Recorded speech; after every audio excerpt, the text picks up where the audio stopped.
A'udzu billahi minasyaitonir rajim. Bismillahirrahmanirrahim. Allahumma shalli ala sayyidina Muhammadin wa ala ali Muhammadin wa barik wa sallim. Tidak ada orang yang mengatakan pikiranku lebih sedikit dibandingkan pikiranmu.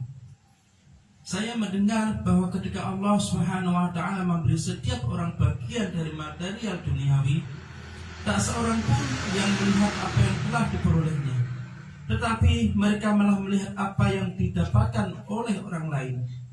Tak seorang pun yang berkata, aku telah diberikan bagian yang terbaik dari Tuhanku, tetapi mereka selalu berpaling dan berkata, oh, si fulan lebih banyak diberi.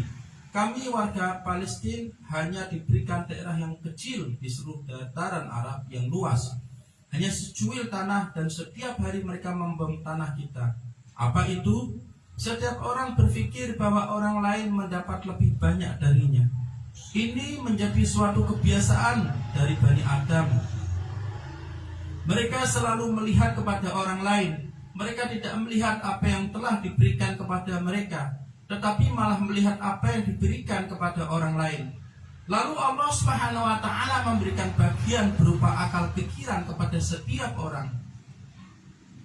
Setiap orang datang mengambil bagiannya dan tanpa berdiskusi atau melihat kepada orang lain, mereka langsung pergi. Masing-masing berkata, aku telah diberi akal yang besar, tak seorang pun bisa menyamaiku. Aku mengetahui segalanya. Orang yang telah dianugerahkan akal terbaik adalah aku.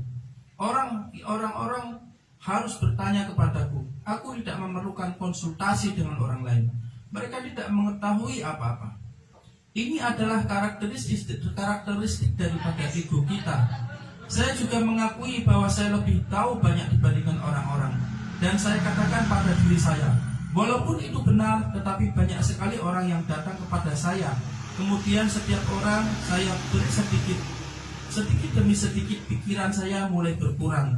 Saya takut suatu hari pikiran itu akan habis, sehingga kepala saya menjadi kosong seperti bola. Kini kepala orang-orang bagaikan bola, tidak pernah berisi sesuatu. Saya tidak pernah mendengar sesuatu tentang sepak bola Prancis, hanya Jerman, Inggris, Turki. Orang-orang mengejarnya, bahkan kuda-kuda pun tidak dapat mencapai mereka. Mereka juga membuat tenda di sana. A'udzubillah. Orang-orang berlari mengejar ajaran setan. Setan membuat orang-orang sibuk dengan segala omong kosong dan aktivitas yang tidak berguna. Jika kalian memperhatikan baik secara individu maupun secara umum, orang-orang lebih banyak menghabiskan waktunya untuk hal-hal yang tidak bermanfaat. Jika mereka tidak merasa khawatir terhadap rezeki mereka, tentu tak ada yang mau pergi bekerja dan melakukan sesuatu yang bermanfaat bagi mereka dan orang lain. Tetapi mereka berpikir, jika kami tidak bekerja, nanti kami kelaparan, dan karena lapar kami bisa mati. Oleh sebab itu, ketakutan akan rasa lapar membuat orang bekerja. Mereka juga menginginkan untuk bekerja sedikit mungkin. Dalam 24 jam, mereka mencoba untuk menyisihkan waktu paling sedikit untuk bekerja bagi kehidupan mereka. Dan sebagian besar waktu mereka digunakan untuk kegiatan-kegiatan yang tidak berarti, kegiatan yang berbahaya atau tidak bermanfaat. Jika mereka cukup bekerja 1 jam untuk kehidupannya, mereka akan menggunakan 23 jam sisanya bagi ego mereka, membuatnya senang dan bahagia dengan melakukan pekerjaan yang dibisikkan oleh setan. Oleh sebab itu, semua agama dan kepercayaan memerangi setan. Sebaliknya, setan pun menjadi musuh bagi semua rasul. Ini adalah sesuatu yang tidak akan berubah sejak awal sampai sekarang dan sampai hari pembalasan. Setan menggoda manusia untuk mengikutinya, dan orang-orang senang melakukan kegiatan hura-hura, melakukan kejahatan untuk mendapatkan kepuasan, dan tidak ada lagi yang lain. Langkah pertama bagi orang beriman adalah mengetahui siapa musuhnya, siapa musuh mereka yang paling berbahaya.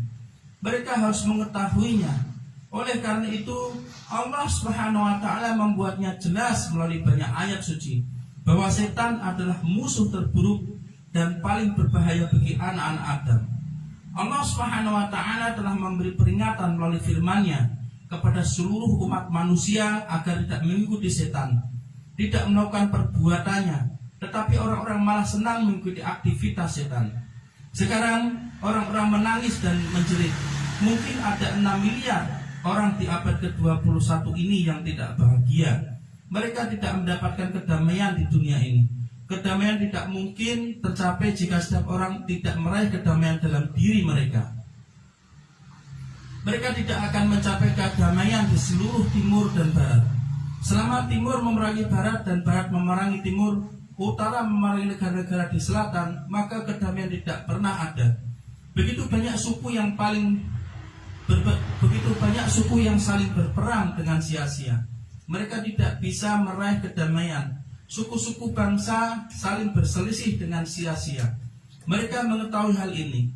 Oleh sebab itu mereka tidak bisa mencapai kedamaian. Hal terpenting bagi orang yang ingin mencapai kedamaian dalam dirinya adalah mengetahui siapa musuhnya yang terburuk dan paling berbahaya yang mendatangkan masalah bagi umat manusia, baik secara individu maupun secara umum. Dan Allah Subhanahu wa taala berfirman yang artinya tidak ada keraguan lagi, musuh yang paling berbahaya bagimu adalah setan. Aku nyatakan kepadamu, aku memberi informasi kepadamu dan memberi peringatan kepadamu mengenai setan. Setan, dia adalah musuh yang paling mengerikan Setan adalah musuh yang paling mengerikan dan berbahaya bagimu. Sejak permulaan hingga akhir misinya adalah untuk menghancurkan umat manusia. Pertama, dia akan menghancurkan sifat kemanusiaan. Kemanusiaan adalah level tertinggi bagi manusia, yaitu bahwa setiap manusia harus mempunyai karakteristik yang baik. Siapa yang telah diajarkan dan dilatih untuk menerima karakteristik yang baik dari orang biasa, mereka akan tumbuh dan terbentuk dari sifat alamiah manusia. Seseorang yang bisa mencapainya akan seperti malaikat-malaikat, tidak akan menyakiti orang lain, dan orang itu tidak akan menyakiti orang lain, baik melalui lidah maupun anggota tubuh lainnya. Sebuah hadis Rasulullah SAW memberikan deskripsi yang lengkap bagi umat manusia, bahwa seorang manusia ketika dia mencapai level kemanusiaan tidak akan menyakiti orang lain, baik melalui tangan maupun lisannya. Itu adalah level kesempurnaan bagi manusia.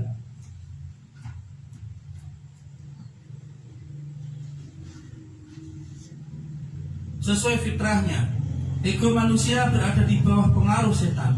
Dia melambangkan kerusakan di muka bumi dan tidak ada makhluk lain yang bisa lebih banyak membuat kerusakan daripada manusia.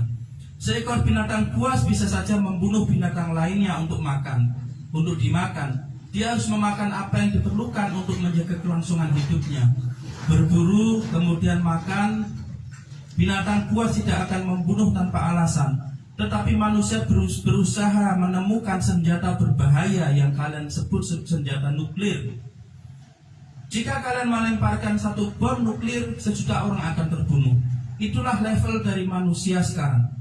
Ketika orang dipersiapkan atau dididik atau diajarkan dengan ajaran surgawi, mereka akan mencapai level yang sebenarnya, terbentuk dari sifat-sifat alamiah manusia.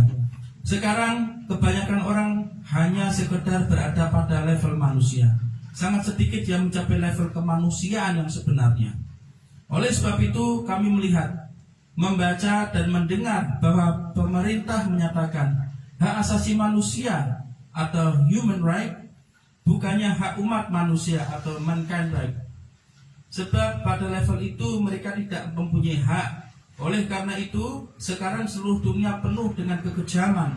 Karena melalui level mereka tidak tahu posisi sebenarnya, yaitu menjadi manusia yang sempurna melalui kemanusiaan. Di level itu mereka adalah orang-orang liar, makhluk liar, lebih buruk dari makhluk yang lain. Setiap binatang buas takut kepada manusia. Bahkan jika manusia itu lemah, mereka sanggup menyakiti binatang terbesar. Dia bisa membunuh singa, harimau, naga, gajah, dan binatang besar lainnya. Seorang yang lemah pun bisa membunuh mereka. Peringatan dari Allah Subhanahu wa taala adalah untuk seluruh umat manusia. Sejak awal kehidupan di bumi, Allah Subhanahu wa Ta'ala telah berfirman dengan memberi perintah dan peringatan kepada hamba-hambanya agar tidak mengikuti setan. Karena ajaran setan membuat manusia menjadi makhluk yang paling jahat di muka bumi. Jika kita menempatkan 100 penjaga di sekeliling tempat ini di dirgah, mereka semua tidak bisa mempertahankan diri. Mereka semua tidak dapat mempertahankan kalian dari serangan setan. Jika kalian menambahnya sampai 1000 orang, mereka juga tidak bisa menjagamu. Setan masih bisa menembusnya. Tetapi jika kalian membaca A'udzubillahi minasyaitonirrajim, ya Tuhanku, aku berlindung kepadamu dari setan. Lindungilah aku, tolonglah aku, naungilah aku dari panah-panah setan. Setan selalu menembak kalian dengan panah-panah beracunnya. Sekarang orang-orang sedang berada di tengah kesulitan yang tidak berujung karena mereka tidak mengindahkan peringatan Allah Subhanahu wa Ta'ala. Mereka berkata, kami tidak memelihara setan atau segala hal yang berasal dari surga. Sifat-sifat buruk manusia yaitu tidak menghargai segala sesuatu yang berasal dari surga. Dan sekarang mereka akan saling memakan satu sama lain. Selama mereka masih berada dalam pikiran yang buruk itu, mereka harus saling membunuh dan memakan satu sama lain, saling menghancurkan, dan dunia ini akan terus hancur dan setiap tempat bagikan kuburan. Karena jutaan orang akhirnya akan meninggal dalam suatu perang terbesar di dunia ini, Armageddon. Setiap hari, setiap orang harus berusaha mengucapkan 40 kali, A'udzubillahi minasyaitonirrajim. Ya Tuhanku, aku berlindung kepadamu dari setan dan perbuatannya. Naungilah aku dan jauhkanlah aku dari tipu dayanya. Janganlah engkau menjerumuskan aku ke dalam jebakannya. Sebagian besar atau bahkan semua belahan dunia akan jatuh ke dalam perangkap setan yang besar. Apapun yang mereka kerjakan adalah ajaran setan. Mereka tidak pernah mau menerima ajaran surgawi. Mereka berkata, kami percaya terhadap ilmu positif. Di luar itu kami pikir tidak ada lagi pengetahuan. Mereka menyangkal dan menyingkirkan hikmah, karena hikmah bukan berasal dari ilmu positif. Mereka tidak pernah menghargai hikmah. Tuhan pemilik surga memberi hikmah itu kepada beberapa orang terpilih saja, karena tidak semua orang dapat mencapai level hikmah atau tidak mudah mencapai samudra hikmah. Itu sangatlah sulit. Jika kalian mencapainya, kalian akan menemukan realitas berbagai hal di sana. Di sini kalian tidak bisa melihatnya, tidak bisa mendengar atau meraihnya, karena ini adalah dunia material. Tetapi di belakangnya terdapat samudra hikmah yang tidak terlihat, di mana para rasul dan aulia Allah biasa mengambil hikmah di sana. Untuk mencapai samudra tersebut, kalian harus sangat ringan. Lindungi dirimu dari ketertarikan terhadap dunia material. Barulah kalian akan terbebas dari segala aspek material, dan kalian bisa naik dan mencapai samudra hikmah surgawi. Jika tidak, kalian akan seperti keledai, kalian akan seperti kadal, buaya, atau ular. Sebagian berlari di bawah tanah dan sebagian lagi di atas permukaan tanah. Mereka menyukainya, mereka tidak pernah tertarik dengan kehidupan dan aspek surgawi. Mereka senang menjadi kadal atau buaya. Semoga Allah Subhanahu wa Ta'ala melindungimu agar tidak jatuh ke hadapan buaya, karena dalam 1 detik kalian bisa ditelannya, dan burung akan mengambil sisa-sisa tubuhmu yang tertinggal di giginya. Semoga Allah Subhanahu wa Ta'ala memaafkan dan memberkahi kalian demi kemuliaan Rasulullah sallallahu alaihi wasallam. Al-Fatihah. Bismillahirrahmanirrahim. Alhamdulillahirabbil alamin arrahmanir rahim maliki yaumiddin. Iyyaka na'budu wa iyyaka nasta'in. Shiratal mustaqim. Shiratal ladzina an'amta 'alaihim ghairil maghdubi 'alaihim waladdallin. Amin.